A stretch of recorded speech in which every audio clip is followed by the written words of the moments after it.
यात्रा का जिहड़ा मकसद आ, इस तरह पंजाब चार चपेरों अनेक ही समस्यावां नाल घिरिया होया। नशा बहुत वड्डा मुद्दा है जिहदे नाल रोज़ साडे नौजवान मर रहे हैं। कल की घटना तुसीं देखो, झोटे वर्गे ने किन्ने हज़ारां ही कैप्सूल फड़े ने। रोज़ आपां पढ़दे हां अखबारां दे विच, रोज़ वीडियो आउंदियां भी लगातार जिहड़ा ओह 15-15 20 साल के साडे नौजवान मर रहे। मावां बिलकदियां ने, बुरा हाल है।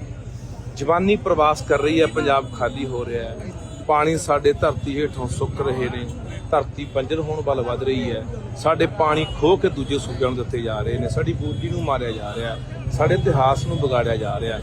ये वो सारियां समस्यावां ने जिन्हां दे उत्ते सानूं अज विचार करन ਦੀ ਲੋੜ है, सानूं संवाद रचाउण ਦੀ ਲੋੜ है। लोकां नाल जाण ਤਾਂ ਅਸੀਂ ਤੁਰੇ ਆਂ ਵੀ ਇਹਦਾ ਹੱਲ ਜਿਹੜਾ ਮਸਲੇ ਦਾ ਉਹ ਲੋਕਾਂ 'ਚ ਪਿਆ, ਲੋਕਾਂ ਕੋਲੇ ਪਿਆ। ਆਪਾਂ ਤਜਰਬੇ ਕਰਕੇ ਤਾਂ ਬਹੁਤ ਦੇਖ ਲਏ, ਸਰਕਾਰਾਂ ਬਦਲ ਕੇ ਤਾਂ ਬਹੁਤ ਦੇਖ ਲੀਆਂ, ਬਾਦਲ ਵੀ ਦੇਖ ਲਏ, ਕਾਂਗਰਸੀ ਵੀ ਦੇਖ ਲਏ, ਇਨਕਲਾਬ ਵਾਲੇ ਵੀ ਦੇਖ ਲਏ। ਹੁਣ ਤਾਂ ਲੋਕ ਕੀ ਹੱਲ ਕਰਨਗੇ। ਹੁਣ ਮੈਂ ਤੁਹਾਨੂੰ ਕੱਲ ਉਦਾਹਰਨ ਦਿੰਦਾ। ਮੰਨ ਲਓ ਬੋਲੀ ਸਾਡੀ ਸਕੂਲਾਂ 'ਚ ਮਾਰੀ ਜਾ ਰਹੀ ਹੈ, ਸਰਵਿਸਕਾਰੀ ਸਕੂਲ 'ਚ ਰੌਲਾ ਪਿਆ। ਅਸੀਂ ਗਏ, ਅਸੀਂ ਡੀਸੀ ਦੇ ਬਠਿੰਡੇ ਦਰਖਾਸਤ ਅਰਜੀ ਦਿੱਤੀ, ਉਹਨਾਂ ਨੇ ਡੀਓ ਦੀ ਡਿਊਟੀ ਲਾਈ। ਡੀਓ ਦੀ ਡਿਊਟੀ ਲੱਗੀ, ਉਹਨਾਂ ਨੇ 4 ਮੈਂਬਰੀ ਇੱਕ ਟੀਮ ਬਣਾਈ। ਟੀਮ ਨੇ ਪੜਤਾਲ ਜਿਹੜੀ ਕੀਤੀ, ਉੱਥੇ ਜਿਹੜੇ ਲੋਕ ਸੀਗੇ ਉਹ ਬਿਆਨ ਹੀ ਲਿਖਾਉਣ ਆਏ। ਉੱਥੇ ਕਿੰਨੇ ਕੁ ਲੋਕ ਨੇ ਜਿਹੜੇ ਆਪਣੇ ਜਵਾਕਾਂ ਮਗਰ ਜਾ ਕੇ ਸਕੂਲਾਂ 'ਚ ਪਤਾ ਕਰਦੇ ਆ। ਸੋ ਸਾਡਾ ਇਹ ਉਹ ਸਾਰੀਆਂ ਗੱਲਾਂ ਕਰਨ ਦਾ ਮਕਸਦ ਆ ਲੋਕਾਂ ਨਾਲ ਜਾ ਕੇ ਵੀ ਯਾਰ ਅਸੀਂ ਤੁਹਾਨੂੰ ਖੁਦ ਨੂੰ ਉੱਠਣਾ ਪੈਣਾ। ਹੁਣ ਜਿਵੇਂ ਕਿਸੇ ਨੇ ਕਈ ਕਵੀ ਨੇ ਲਿਖਿਆ ਸੀ ਕਿ ਲੱਗੀ ਨਜ਼ਰ ਪੰਜਾਬ ਨੂੰ ਇਹਦੇ ਸਿਰ ਤੋਂ ਮਿਰਚਾਂ ਬਾਰੋ। ਹੁਣ ਕੱਲੀਆਂ ਮਿਰਚਾਂ ਬਾਰਨ ਨਾਲ ਗੱਲ ਨਹੀਂ ਬਣਨੀ। ਹੁਣ ਹਰ ਬੰਦੇ ਨੂੰ, ਹਰ ਪੰਜਾਬੀ ਨੂੰ ਅਸੀਂ ਜਗਾਉਣ ਦੀ ਕੋਸ਼ਿਸ਼ ਕਰਾਂਗੇ। ਹਰ ਮਾਂ, ਹਰ ਭੈਣ ਨੂੰ ਸਮਝਾਉਣ ਦੀ ਕੋਸ਼ਿਸ਼ ਕਰਾਂਗੇ ਕਿ ਇਹ ਜ਼ਿੰਮੇਵਾਰੀ ਤੁਹਾਡੇ ਧੀਆਂ ਦੀ, ਤੁਹਾਡੇ ਪੁੱਤਰਾਂ ਦੀ, ਤੁਹਾਡੀਆਂ ਨਸਲਾਂ ਦੀ, ਤੁਹਾਡੀ ਧਰਤੀ ਪ੍ਰਤੀ ਤੁਹਾਡੀ ਆ। ਇਹ ਨਿੱਜ ਪਿੱਛੇ ਨਾ ਭੱਜੇ ਫਿਰੋ ਵੀ ਆਹ ਨਿੱਜ ਪ੍ਰਾਪਤ ਕਰ ਲਿਆ, ਉਹ ਲਾਲਚ ਪਿੱਛੇ, ਉਹਦੇ ਪਿੱਛੇ ਲੱਗ ਗਏ, ਇਹਦੇ ਪਿੱਛੇ ਲੱਗ ਗਏ। ਇਹ ਹੁਣ ਤੁਸੀਂ ਆਪ ਸੋਚਣਾ ਕਿ ਆਉਣ ਵਾਲਾ ਸਮਾਂ ਪੰਜਾਬ ਲਈ ਕਿੰਨਾ ਮਾੜਾ ਹੈ। ਇਸ ਲਈ ਪੰਜਾਬ ਦੇ ਵਿੱਚ ਆਪਾਂ ਨੂੰ ਇਕੱਠੇ ਹੋ ਕੇ ਸਿਰ ਜੋੜ ਕੇ ਇਹਨਾਂ ਸਮੱਸਿਆਵਾਂ ਦਾ ਹੱਲ ਕਰਨਾ। ਪਰ ਸ਼੍ਰੋਮਣੀ ਅਕਾਲੀ ਦਲ ਕਹਿੰਦੀ ਆ ਕਿ ਪੰਜਾਬ ਬਚਾਓ ਯਾਤਰਾ ਤਾਂ ਅਸੀਂ ਵੀ ਕੱਢ ਰਹੇ ਹਾਂ, ਪੰਜਾਬ ਨੂੰ ਅਸੀਂ ਵੀ ਬਚਾਉਣਾ। ਦੂਜੇ ਪਾਸੇ ਤੁਸੀਂ ਪੰਜਾਬ ਬਚਾਓ ਯਾਤਰਾ ਕੱਢ ਰਹੇ, ਪਰ ਫਰਕ ਕੀ ਰਿਹਾ ਦੋਨਾਂ ਦੇ ਵਿੱਚ? ਉਹ ਕਹਿੰਦੇ ਅਸੀਂ ਪੰਜਾਬੀਅਤ ਦੇ ਲਈ ਲੜਨਾ, ਅਸੀਂ ਪੰਜਾਬ ਦੇ ਲਈ ਲੜਨਾ। ਤੁਸੀਂ ਕਹਿੰਦੇ ਮੈਂ ਵੀ ਪੰਜਾਬ ਦੇ ਲਈ ਲੜਨਾ। ਦੋਨੇ ਪੰਜਾਬ ਬਚਾਉਣ ਲਈ ਤੁਰੇ ਹੁਣ ਤੁਸੀਂ? ਨਹੀਂ, ਅਸੀਂ ਤਾਂ ਤੁਰੇ ਆ। ਅਸੀਂ ਤਾਂ ਜਿੱਦੇ ਦੇ ਤੁਰੇ ਆ, ਘਰੋਂ ਤੁਰੇ ਆ, ਕੱਫਣ ਬੰਨ ਕੇ ਤੁਰੇ ਆ। ਜਿਨ੍ਹਾਂ ਨੇ ਪੰਜਾਬ ਨੂੰ ਲਾਂਬੂ ਲਾਏ, ਜਿਨ੍ਹਾਂ ਨੇ ਪੰਜਾਬ ਲੁੱਟਿਆ, ਜਿਨ੍ਹਾਂ ਨੇ ਪੰਜਾਬ ਉਜਾੜਿਆ, ਉਹ ਬਾਦਲ ਵੀ ਕਹਿੰਦੇ ਅਸੀਂ ਪੰਜਾਬ ਬਚਾਵਾਂਗੇ। ਤੁਹਾਡੀ ਉਦੋਂ ਪਹਿਲਾਂ ਕਿੰਨੇ ਸਾਲ ਸਰਕਾਰ ਰਹੀ ਹੈ? 10 ਸਾਲ ਤਾਂ ਇਕੱਠੇ ਹੀ ਰਹਿ ਗਏ। 97 ਤੋਂ ਲੈ ਕੇ, ਜੇ ਆਪਾਂ ਪਿਛਲੇ ਸੜ ਦੀ ਗੱਲਬਾਤ, 97 ਤੋਂ ਲੈ ਕੇ 15 ਸਾਲ ਰਾਜ ਤੁਸੀਂ ਕੀਤਾ ਪੰਜਾਬ 'ਚ। ਉਦੋਂ ਪੰਜਾਬ ਬਚਾਉਣ ਲਈ ਕਿੱਥੇ ਸੀ? ਹੁਣ ਬੜੀ ਦੇਖੋ ਕਿੱਡਾ ਸਾਡਾ ਦੁਖਾਂਤ ਹੈ। ਇੱਥੇ ਕੱਲ ਸੁਖਬੀਰ ਸਿੰਘ ਬਾਦਲ ਜਥੇਦਾਰ ਕੌਂਕੇ ਦੇ ਘਰੇ ਜਾਂਦੇ, ਉਹਨਾਂ ਦੀ ਧਰਮ ਪਤਨੀ ਤੇ ਉਹਦੇ ਪੁੱਤਰ ਨੂੰ ਮਿਲਦੇ। ਉਹਨਾਂ ਨੂੰ ਕਹਿੰਦੇ ਆ ਕਿ ਅਸੀਂ ਤੁਹਾਨੂੰ ਇਨਸਾਫ ਦਿਵਾਵਾਂਗੇ, ਸਾਡੀ ਸਰਕਾਰ ਆ ਜਾਣ ਦਿਓ, ਅਸੀਂ ਇਹ ਸਾਰੇ ਬੰਦੇ ਕਟਹਿਰੇ 'ਚ ਖੜੇ ਕਰਾਂਗੇ। ਵੀ ਪੁੱਛਣ ਵਾਲਾ ਹੋਵੋ, ਗਦਾਰੋ, ਲਾਹਨਤੀਓ, ਭਾਈ ਕੌਂਕੇ ਦੀ ਰਿਪੋਰਟ ਦੱਬੀ ਕਿਹਨੇ? ਤੁਹਾਡਾ ਬਾਪ 15 ਸਾਲ ਪ੍ਰਕਾਸ਼ ਸਿੰਘ ਬਾਦਲ ਭਾਈ ਪੰਜਾਬ ਦਾ ਮੁੱਖ ਮੰਤਰੀ ਰਿਹਾ, ਸੁਖਬੀਰ ਸਿੰਘ ਬਾਦਲ 8 ਸਾਲ ਗ੍ਰਹਿ ਮੰਤਰੀ ਰਿਹਾ, ਤੇ ਰਿਪੋਰਟ ਦੱਬੀ ਕਿਹਨੇ? ਉਹਨਾਂ ਨੂੰ ਅਹੁਦੇ ਕਿਹਨੇ ਬਖਸ਼ੇ? ਉਹਨਾਂ ਨੂੰ ਜੇਲ੍ਹਾਂ ਤੋਂ ਬਚਾਇਆ ਕਿਹਨੇ? ਉਹਨਾਂ ਨੂੰ ਡੀਜੀਪੀ ਕਿਹਨੇ ਲਾਇਆ? ਸੈਣੀ ਵਰਗਿਆਂ ਨੂੰ, ਹਜ਼ਾਰਾਂ ਵਰਗਿਆਂ ਨੂੰ ਟਿਕਟਾਂ ਦੇ ਕਿਹਨੇ ਨਮਾਜਿਆ? ਕਿਹਨੇ ਮੰਤਰੀ ਬਣਾਇਆ? ਉਹ ਜਿੰਨੇ ਇੱਥੇ ਸਾਡੀ ਜਵਾਨੀ ਦੇ ਕਾਤਲ ਸੀ, ਬੁੱਚੜ, ਸਾਰਿਆਂ ਨੂੰ ਅਹੁਦੇ ਦਿੱਤੇ ਆ, ਮੰਤਰੀ ਬਣਾਇਆ, MLA ਬਣਾਇਆ, DGP ਲਾਇਆ, SSP ਲਾਇਆ, ਉਹਨਾਂ ਨੂੰ ਬਚਾਇਆ ਜੇਲ੍ਹਾਂ ਜਾਣ ਤੋਂ। ਅੱਜ ਤੁਸੀਂ ਕਹਿੰਦੇ ਕਿ ਇਨਸਾਫ ਦਿਵਾਵਾਂਗੇ, ਤੁਹਾਨੂੰ ਦੁਬਾਰੇ ਲੈ ਕੇ ਆਓ। ਯਾਨੀ ਕਹਾਣੀ ਬੜੀ ਸਾਫ਼ ਹੈ ਵੀ ਇੱਕ ਵਾਰੀ ਸੱਤਾ 'ਚ ਲਿਆਓ, ਜਿਹੜਾ ਮਾੜਾ ਮੋਟਾ ਰਹਿ ਗਿਆ ਪੰਜਾਬ ਉਹ ਵੀ ਅਸੀਂ ਹੋਂਦ ਦੇਣਾ ਖਤਮ ਕਰ ਦੇਣਾ। ਸੋ ਇਹ ਸਾਡਾ ਦੁਖਾਂਤ ਆ। ਪਰ ਮੈਂ ਇਹ ਗੱਲ ਪੁੱਛਣੀ ਲੋਕਾਂ ਨੂੰ ਚਾਹੁੰਦਾ, ਉਹਨਾਂ ਨੇ ਕਰਨਾ ਹੀ ਕਰਨਾ, ਤੁਸੀਂ ਕੀ ਕਰ ਰਹੇ ਹੋ? ਪੰਜਾਬ ਦੇ ਲੋਕ ਕੀ ਕਰ ਰਹੇ ਆ? ਪੰਜਾਬ ਦੇ ਲੋਕ ਕੀ? ਇਹ ਸਵਾਲ ਉਹਨਾਂ ਲੋਕਾਂ ਨੂੰ ਪੁੱਛਣਗੇ। ਹੁਣ ਦੂਜੇ ਪਾਸੇ ਭਗਵੰਤ ਸਿੰਘ ਕਹਿੰਦਾ ਹੁੰਦਾ ਸੀਗਾ ਜੀ ਦੇਖੋ ਜੀ ਇਹ ਤਾਂ ਆਪਣਾ ਚੋਰ ਨੇ ਕਾਂਗਰਸੀ, ਇਹਨਾਂ ਨੇ ਲੁੱਟ ਕੇ ਖਾ ਲਿਆ ਪੰਜਾਬ, ਇਹੀ ਕਹਿੰਦਾ ਹੁੰਦਾ ਸੀ ਨਾ। ਅੱਜ ਚੋਰਾਂ ਨਾਲ ਯਾਰੀ ਪਾ ਲਈ, ਅੱਜ ਉਹ ਸਾਧ ਹੋ ਗਏ। ਕਿੱਥੇ ਗਾਂ ਰਾਜੇ ਵੜਿੰਗ ਦੀਆਂ ਫਾਈਲਾਂ ਖੁੱਲਣ ਵਾਲੀ ਗੱਲ ਕਰਦਾ ਹੁੰਦਾ ਸੀਗਾ, ਕਿਉਂਕਿ ਅੱਜ ਹੁਣ ਗੱਠਜੋੜ ਹੋ ਗਿਆ, ਹੁਣ ਇਕੱਠੇ ਚੋਣਾਂ ਲੜਨਗੇ। ਬਹਾਨਾ ਕੀ ਕਿ ਮੋਦੀ ਤੋਂ ਭਾਰਤ ਬਚਾਉਣਾ ਹੈ। ਜਿਹੜੇ ਹੁਣੇ ਸਵਾਲ ਬਣਦਾ ਕਿ ਨਹੀਂ ਬਣਦਾ। ਹੁਣੇ ਲੋਕਾਂ ਦੇ ਗੱਲ ਖੜੀ ਹੈ ਤੇ ਲੋਕਾਂ ਨੂੰ ਜਗਾਉਣ ਚੱਲਿਆ ਵੀ ਜਦੋਂ ਪਿੰਡਾਂ 'ਚ ਬਣਨਗੇ ਸਵਾਲ ਕਰਿਓ।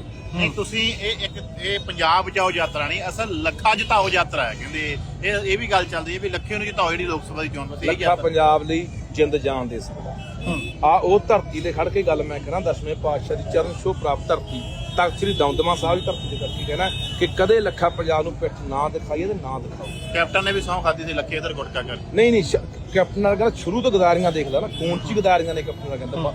ਬਾਦਲਾਂ ਦੀਆਂ ਪਰਿਵਾਰ ਦੀਆਂ ਦੇਖ ਲੈ, ਕੈਪਟਨ ਪਰਿਵਾਰ ਦੀਆਂ ਦੇਖ ਲੈ, ਅਸੀਂ ਉਹਨਾਂ 'ਚੋਂ ਨਹੀਂ ਭਰਾਵਾ। ਜੇ ਅਸੀਂ ਅਹੁਦਿਆਂ ਤੱਕ ਸੀਮਿਤ ਹੁੰਦੇ ਤਾਂ ਸਾਰੀਆਂ ਧਿਰਾਂ ਹੀ ਹੱਥ ਖੇਡਦੀਆਂ ਸੀ ਵੀ ਆ ਜਾ, ਹੱਥ ਕੱਢਦੀਆਂ ਸੀ ਵੀ ਆ ਸਾਡੇ ਵੱਲੋਂ ਆ, ਸਾਡੇ ਵੱਲੋਂ ਆ ਜਾ। ਅੱਜ ਵੀ ਮੈਂ ਕਹਿਣਾ ਮੈਂ ਬੜਾ ਆਪਣੇ ਅਸੂਲ ਤੇ ਸਪਸ਼ਟ ਹਾਂ ਕਿ ਮੈਂ ਜਿਵੇਂ ਮੈਂ ਵੋਟਾਂ ਦੀ ਗੱਲ ਬੋਲਦਾ ਹੁੰਦਾ ਸੀ, ਮੈਂ ਕਿਹਾ ਮੰਨ ਲਓ ਮੈਂ ਮੌੜ ਤੋਂ ਚੋਣ ਲੜੀ, ਮੈਂ ਗੱਲ ਕਹਿਣਾ ਹੁੰਦਾ ਵੀ ਭਾਈ ਜੇ ਕੱਲ ਨੂੰ ਤੁਸੀਂ ਕਹੋਗੇ ਸੀ ਲੱਖਾ ਸਿੰਘ ਤੇਰੇ ਮਗਰ ਜੋੜੇ ਤੜਾਏ ਆ, ਅਸੀਂ ਬਹੁਤ ਵੋਟਾਂ ਪਿੱਛੇ ਭੱਜ ਨੱਠ ਕੀਤੀ, ਅਸੀਂ ਪੈਸੇ ਵੀ ਖਰਚੇ ਆ ਪੱਲਿਓਂ, ਅਸੀਂ ਗਵਾਂਢੀਆਂ ਦੀ ਵੱਟ ਬਾਹ ਲਈ, ਸਾਡਾ ਸਾਥ ਦੇ। ਮੈਂ ਕਿਹਾ ਮੇਰਾ ਜਵਾਬ ਅੱਜ ਮੈਂ ਅੱਜ ਤੋਂ ਹੀ ਕਹਿ ਕੇ ਤੁਰਿਆ ਇਹ ਗੱਲ ਕਿ ਮੇਰਾ ਉਹ ਮਕਸਦ ਨਹੀਂ ਚਾਹੇ ਮੈਨੂੰ ਵੋਟ 1 ਪਵੇ, ਚਾਹੇ ਮੈਨੂੰ 50 ਪੈਣ, ਚਾਹੇ ਜਿੱਤਾਂ ਚਾਹੇ ਹਰਾ, ਪਰ ਅਸੂਲਾਂ ਤੋਂ ਪਾਸੇ ਗੱਲ ਨਹੀਂ। ਇਸ ਧਰਤੀ ਤੇ ਖੜ ਕੇ ਮੈਂ ਤਾਂ ਗੱਲ ਕਰ ਰਿਹਾ ਕਿ ਦੇਖੋ ਮੈਂ ਇਹ ਕੁਝ ਕਰਨਾ ਹੁੰਦਾ ਤਾਂ ਬਹੁਤ ਸਮੇਂ ਦਾ ਪਹਿਲਾਂ ਦੇ ਹੀ ਮੈਂ ਜੁੜ ਕੇ ਕਿਸੇ ਨਾਲ ਕਰ ਲੈਂਦਾ, ਜੇ ਮੈਨੂੰ ਅਹੁਦਿਆਂ ਦਾ ਕੋਈ ਲਾਲਚ ਹੁੰਦਾ ਜਾਂ ਮੈਂ ਕੋਈ ਐਮਐਲਏ ਜਾਂ ਐਮਪੀ ਬਣਨਾ। ਤਾਂ ਲੱਕੇ ਇਹ ਜਿਹੜੀ ਪੰਜਾਬ ਬਚਾਓ ਯਾਤਰਾ ਪੂਰੇ ਪੰਜਾਬ ਦੇ ਲਈ ਆ ਜਾਂ ਸਿਰਫ ਬਠਿੰਡਾ ਦੀ? ਪੂਰਾ ਪੰਜਾਬ ਅਸੀਂ ਟਰਾਲੀਆਂ ਲੈ ਕੇ ਆਉਂਦੀਆਂ, ਵਿੱਚ ਹੀ ਰਾਸ਼ਨ ਆ ਸਾਡੇ ਕੋਲੇ, ਵਿੱਚ ਹੀ ਸਾਡੇ ਕੋਲ ਚੁੱਲ੍ਹੇ ਆ, ਵਿੱਚ ਹੀ ਸਾਡੀਆਂ ਰਜਾਈਆਂ, ਵਿੱਚ ਹੀ ਗੱਦੇ ਆ, ਵਿੱਚ ਹੀ ਜਿੱਥੇ ਰਾਤ ਪੈ ਜਾ ਰੁਕ ਜਾ ਕਰਾਂਗੇ, ਅਗਲੀ ਸਵੇਰ ਫਿਰ ਤੁਰ ਪਿਆ ਕਰਾਂਗੇ। ਐ ਪਿੰਡ ਤੋਂ ਪਿੰਡ, ਪਿੰਡ ਤੋਂ ਪਿੰਡ, ਪਿੰਡ ਤੋਂ ਪਿੰਡ, ਪੂਰੇ ਪਿੰਡਾਂ ਜਾਣਾ, ਲੋਕਾਂ ਨਾਲ ਬੈਠ ਕੇ ਲੋਕਾਂ ਨੂੰ ਸੁਣਨੀਆਂ ਵੀ ਆ, ਲੋਕਾਂ ਦੀਆਂ ਸੁਣਨੀਆਂ, ਲੋਕਾਂ ਨੂੰ ਸੁਣਾਉਣੀਆਂ ਵੀ ਆ। ਕੱਲਾ ਇਹ ਨਹੀਂ ਵੀ ਆਏ ਭਾਸ਼ਣ ਕੀਤਾ ਤੇ ਲੰਘ ਗਏ, ਸੁਣਨਾ ਚਾਹੁੰਦੇ ਲੋਕਾਂ ਦੀ ਮਾਨਸਿਕਤਾ ਕਿੱਥੇ ਖੜੀ ਹੈ, ਲੋਕਾਂ ਦੇ ਦਿਮਾਗ 'ਚ ਕੀ ਚੱਲ ਰਿਹਾ ਹੈ। ਤੇ ਆਪਾਂ ਨੂੰ ਜਿਹੜੀ ਗੱਲ ਕਈ ਵਾਰੀ ਨਹੀਂ ਪਤਾ ਹੁੰਦੀ ਉਹ ਇੱਕ ਧੂਈ ਤੇ ਬੈਠੇ 70 ਸਾਲ ਦੇ ਬਾਬੇ ਨੂੰ ਪਤਾ ਹੁੰਦੀ ਹੈ, ਇੱਕ 10 ਸਾਲ ਦੇ ਜਵਾਕ ਨੂੰ ਪਤਾ ਹੁੰਦੀ ਹੈ, ਇੱਕ ਬਿਲਕੁਲ ਸਾਡੀ ਅਨਪੜ੍ਹ ਮਾਂ ਨੂੰ ਪਤਾ ਹੁੰਦੀ ਹੈ ਪਿੰਡਾਂ 'ਚ ਬੈਠੀ ਨੂੰ। ਤਾਂ ਅਸੀਂ ਚਾਹੁੰਦੇ ਉਹਨਾਂ ਕੋਲ ਕੀ ਪਿਆ, ਉਹ ਕੀ ਚਾਹੁੰਦੇ ਆ, ਇਹਦਾ ਹੱਲ ਕੀ ਹੈ ਇਸ ਪੰਜਾਬ ਦਾ। ਇਸ ਕਰਕੇ ਚੱਲੇ ਆ ਬਾਈ। ਸੋ ਬੈਂਕ ਤੁਹਾਨੂੰ ਹੋਰ ਦੱਸ ਦਿੰਦਾ, ਇਹ ਮੈਂ ਪੰਜਾਬ ਦੇ ਲੋਕਾਂ ਨੂੰ ਕਹਿਣਾ ਚਾਹੁੰਦਾ, ਇਹ ਸਰਕਾਰ ਨੇ ਸਾਡੀ ਇਹ ਯਾਤਰਾ ਨੂੰ ਰੋਕਣ ਲਈ ਇਹ ਬਹੁਤ ਯਤਨ ਕਰਨਗੇ। ਹੋ ਸਕਦਾ ਸਾਨੂੰ ਕਿਸੇ ਝੂਠੇ ਮੁਕੱਦਮੇ ਸਾਨੂੰ ਫਸਾ ਕੇ ਅੰਦਰ ਸੁੱਟ ਦਿੱਤਾ ਜਾਵੇ, ਕਿਉਂਕਿ ਇਹ ਗੱਲਾਂ ਇਹ ਬਰਦਾਸ਼ਤ ਨਹੀਂ ਕਰਦੇ। ਪਹਿਲਾਂ ਵੀ ਜਿੰਨੇ ਬੰਦੇ ਇੱਥੇ ਪੰਜਾਬ ਨੂੰ ਬਚਾਉਣ ਲਈ ਤੁਰੇ ਆ, ਆਪਣੇ ਲੋਕਾਂ ਨੂੰ ਜਗਾਉਣ ਲਈ ਤੁਰੇ ਆ, ਉਹ ਬੰਦੇ ਜਾਂ ਇਹਨਾਂ ਨੇ ਮਰਵਾਏ ਆ ਜਾਂ ਜੇਲ੍ਹਾਂ 'ਚ ਬੰਦ ਕਰਾਏ। ਤੇ ਸਾਨੂੰ ਵੀ ਇਹ ਖਦਸ਼ਾ ਹੈਗਾ ਕਿ ਸਰਕਾਰ ਸਾਡੇ ਨਾਲ ਕੋਈ ਵੀ ਇਸ ਤਰ੍ਹਾਂ ਦਾ ਕੋਈ ਬੰਦੇ ਬਾੜ ਕੇ ਸਾਡੇ 4 ਇਕੱਠ 'ਚ ਕੋਈ ਉੱਥੇ ਰੌਲਾ ਪਵਾ ਸਕਦੀ ਹੈ, ਕੋਈ ਕਿਸੇ ਪ੍ਰਕਾਰ ਦਾ ਹਮਲਾ ਕਰਾ ਸਕਦੀ ਹੈ, ਜਾਂ ਕਿਤੇ ਵੀ ਸਾਨੂੰ ਕੋਈ ਝੂਠੇ ਮੁਕੱਦਮੇ ਚੱਕ ਕੇ ਫੜ ਕੇ ਗ੍ਰਿਫਤਾਰ ਕਰਾ ਸਕਦੀ ਹੈ। ਸੋ ਪੰਜਾਬ ਦੇ ਲੋਕੋ ਉਦੋਂ ਪ੍ਰਾਪੇਗੰਡਾ ਪ੍ਰਚਾਰ ਬਿਲਕੁਲ ਭਾਨੇ ਦੀ ਗੱਲ ਜਾਇਜ਼ ਆ। ਸੋਸ਼ਲ ਮੀਡੀਆ ਉੱਤੇ ਤਰ੍ਹਾਂ ਤਰ੍ਹਾਂ ਦਾ ਪ੍ਰਚਾਰ ਪ੍ਰਾਪੇਗੰਡਾ ਇਹਨਾਂ ਦੇ ਆਈਟੀ ਸੈੱਲ ਦੁਆਰਾ, ਇਹਨਾਂ ਦੇ ਬੰਦਿਆਂ ਦੁਆਰਾ ਇਹ ਸਾਨੂੰ ਬਦਨਾਮ ਕਰਨ ਲਈ ਇਹ ਪ੍ਰਾਪੇਗੰਡਾ ਵੀ ਇਹ ਵਰਤਾਂਤ ਸਿਰਜਣ ਦੀ ਵੀ ਕੋਸ਼ਿਸ਼ ਕਰਨਗੇ। ਪਰ ਮੈਂ ਲੋਕਾਂ ਨੂੰ ਅਪੀਲ ਕਰਦਾ ਵੀ ਜੇ ਸਰਕਾਰ ਇਹ ਜਿਹਾ ਹੱਥਕੰਡਾ ਅਪਣਾਉਂਦੀ ਹੈ ਸਾਨੂੰ ਫੜਨ ਵਾਲਾ ਦੱਸਣ ਵਾਲਾ, ਇਹ ਲੋਕੋ ਤੁਸੀਂ ਤੈਅ ਕਰਨਾ ਹੈ ਕਿ ਤੁਸੀਂ ਘਰਾਂ 'ਚ ਬੈਠ ਕੇ ਤਮਾਸ਼ਾ ਦੇਖਣਾ ਨੇ। ਪਹਿਲਾਂ ਵਾਲਾ ਆਪਾਂ ਦੇਖਿਆ ਘੁੱਟ ਕੇ ਫਿਰ ਸੜਕਾਂ ਤੇ ਬਾਹਰ ਆਓਗੇ ਤੇ ਤੁਸੀਂ ਫੈਸਲਾ ਕਰ ਲਓ, ਨਹੀਂ ਬੋਲਣ ਵਾਲੇ ਤੋਂ ਥੋੜੀ ਬਚੇ। ਜਿਵੇਂ ਤੁਸੀਂ ਗੱਲ ਕਿਹਾ ਵੀ ਖਦਸ਼ਾ, ਇਸ ਚੀਜ਼ ਦਾ ਖਦਸ਼ਾ ਜਾਂ ਡਰ ਆ ਕਿ ਸਾਨੂੰ ਮਰਵਾਣਾ ਦੇਣ, ਜੇਲ੍ਹਾਂ ਦੇ ਵਿੱਚ ਨਾ ਸੁੱਟ ਦੇਣ, ਖਦਸ਼ਾ ਕਿ ਡਰ ਹੁੰਦਾ ਤਾਂ ਨਿਕਲਦੇ ਨਹੀਂ ਸੀ। ਮੈਂ ਪਹਿਲਾਂ ਹੀ ਕਿਹਾ ਕੱਫਣ ਬੰਨ ਕੇ ਤੁਰੇ ਆ। ਡਰ ਹੁੰਦਾ ਤਲੀ ਦੇ ਧਰ ਕੇ ਨਹੀਂ ਚੱਲਦੇ ਸੀ, ਫੇਰ ਨਹੀਂ ਸੀ ਆਉਂਦੇ। ਅਸੀਂ ਵੀ ਚੁੱਪ ਚਪੀਤੇ ਕੋਈ ਅੰਦਰ ਖਾਤੇ ਗੰਢ ਚੁੱਪ ਕਰ ਘਰੇ ਬੈਠੇ ਰਹਿੰਦੇ, ਉਹਦਾ ਲੈ ਕੇ ਚੁੱਪ ਕਰ ਜਾਂਦੇ, ਕੋਈ ਲਾਲਚ ਹੋਰ ਅਸੀਂ ਉਹਦੇ ਨਾਲ ਕੋਈ ਗੰਢ ਚੁੱਪ ਕਰ ਲੈਂਦੇ। ਪਰ ਨਾ, ਅਸੀਂ ਕਹਿੰਦੇ ਆ ਖਾਸ ਕਰਕੇ ਕਹਿੰਦੇ ਆ ਕਿ ਇਹ ਕਿਸੇ ਵੀ ਹੱਦ ਤੱਕ ਜਾ ਸਕਦੇ ਆ। ਤੁਹਾਡੇ ਸਾਹਮਣੇ ਆ ਖਹਿਰੇ ਨਾਲ ਕੀ ਹੋਇਆ, ਤੁਹਾਡੇ ਵਰਗੇ ਪੱਤਰਕਾਰਾਂ ਨਾਲ ਕੀ ਹੋਇਆ, ਚੈਨਲ ਤੱਕ ਬੰਦ ਕਰਾ ਦੇ, ਪੱਤਰਕਾਰ ਤੱਕ ਫੜ ਕੇ ਅੰਦਰ ਦੇਤੇ ਸੀਗੇ। ਖਹਿਰੇ ਨਾਲ ਕੀ ਹੋ ਰਿਹਾ, ਖਹਿਰੇ ਦੀ ਜ਼ਮਾਨਤ ਤੁਸੀਂ ਦੇਖ ਲਓ। ਹੁਣ ਖਹਿਰੇ ਨੂੰ ਕਿੱਥੇ ਜੋੜਨ ਦੀ ਕੋਸ਼ਿਸ਼ ਕਰਿਆ, ਖਹਿਰੇ ਨੂੰ ਜੋੜਨ ਦੀ ਕੋਸ਼ਿਸ਼ ਕਰਿਆ ਗੈਂਗਸਟਰਾਂ ਦੇ ਨਾਲ। ਇਹ ਯਾਰ ਇਹ ਮੈਂ ਪੁੱਛਣਾ ਚਾਹੁੰਦਾ ਭਗਵੰਤ ਸਿੰਘ ਮਾਨ ਨੂੰ ਵੀ ਤੂੰ ਸਦਾ ਬੈਠਾ ਰਹੇਗਾ? ਇੰਨਾ ਧੱਕਾ ਯਾਰ, ਇੰਨਾ ਜ਼ੁਲਮ ਕਿ ਇੱਕ ਬੰਦੇ ਨੂੰ ਤੁਸੀਂ 3.5 ਮਹੀਨੇ ਪਹਿਲਾਂ ਝੂਠੇ ਮੁਕੱਦਮੇ ਅੰਦਰ ਰੱਖਿਆ, ਫਿਰ ਲਿਆ ਕੇ ਇੱਕ ਗਵਾਹ ਨੂੰ ਡਰਾਉਣ ਦਾ ਮੁਕੱਦਮਾ ਹੋਰ ਦੇਤਾ। ਹੁਣ ਪਤਾ ਲੱਗਿਆ, ਗੱਲ ਸਾਹਮਣੇ ਆਈ ਹੈ ਵੀ ਖੈਰੇ ਦੇ ਸਬੰਧ ਕੋਈ ਜੱਗੂ ਭਗਵਾਨਪੁਰੀ ਨਾਲ, ਕੋਈ ਲਾਰੈਂਸ ਬਿਸ਼ਨੋਈ ਨਾਲ ਜੋੜਨ ਦੀ ਕੋਸ਼ਿਸ਼ ਕਰ ਰਹੇ ਨੇ। ਇਹ ਪਤਾ ਹੀ ਨਹੀਂ ਕੀ, ਤਾਂ ਅਸੀਂ ਖਾਸ਼ਾ ਯਾਰ ਕਰਨ ਸਾਡਾ ਪਤਾ ਨਹੀਂ ਕਿੱਥੇ ਲਿੰਕ ਜੋੜ ਦੇਣ, ਪਤਾ ਨਹੀਂ ਪਾਕਿਸਤਾਨ ਨਾਲ ਜੋੜ ਦੇਣ, ਪਤਾ ਨਹੀਂ ISI ਨਾਲ ਜੋੜ ਦੇਣ, ਪਤਾ ਕਿਸੇ ਵੱਡੇ ਡਰੱਗ ਤਸਕਰ ਨਾਲ ਜੋੜ ਦੇਣ, ਪਤਾ ਨਹੀਂ ਕਿਸੇ ਗੈਂਗਸਟਰ ਨਾਲ ਜੋੜ ਦੇਣ। ਤੁਸੀਂ ਖਾਸੇ ਦੀ ਗੱਲ ਕਰਦੇ ਹੋ, ਇੱਕ ਮਿੰਟ ਤੁਸੀਂ ਖਾਸੇ ਦੀ ਗੱਲ ਕਰਦੇ ਹੋ। ਇੱਕ ਚਰਚਾ ਇਹ ਵੀ ਹੈ ਕਿ ਜਦੋਂ ਲੁਧਿਆਣੇ ਕੱਟ ਸੀ ਤਾਂ ਲੱਖੇ ਨੂੰ ਘਰੇ ਡਿਟੇਨ ਕੀਤਾ ਗਿਆ, ਉਹ ਲੱਖੇ ਦੀ ਮਿਲੀ ਭੁਗਤਣਾ ਸੀ। ਹੁਣ ਵੀ ਤੁਹਾਨੂੰ ਕਿਤੇ ਚੱਕ ਲੈ ਕੀਤੀ, ਇਹ ਤਾਂ ਨਹੀਂ ਵੀ ਸਾਰਾ ਸਪਾਂਸਰ ਹੈ, ਆਪ ਸਪਾਂਸਰ ਹੈ, ਇਹ ਵੀ ਇੱਕ ਚਰਚਾ ਚੱਲ ਰਹੀ ਹੈ। ਮੈਨੂੰ ਚੱਕ ਕੇ ਜੇਲ੍ਹ 'ਚ ਜਾਣਾ, ਮੈਨੂੰ ਲੱਗਦਾ ਕੋਈ ਬੰਦਾ ਇਹ ਚਾਹੂਗਾ ਮੈਨੂੰ ਚੱਕ ਕੇ ਜੇਲ੍ਹ 'ਚ ਦੇ ਦੇ।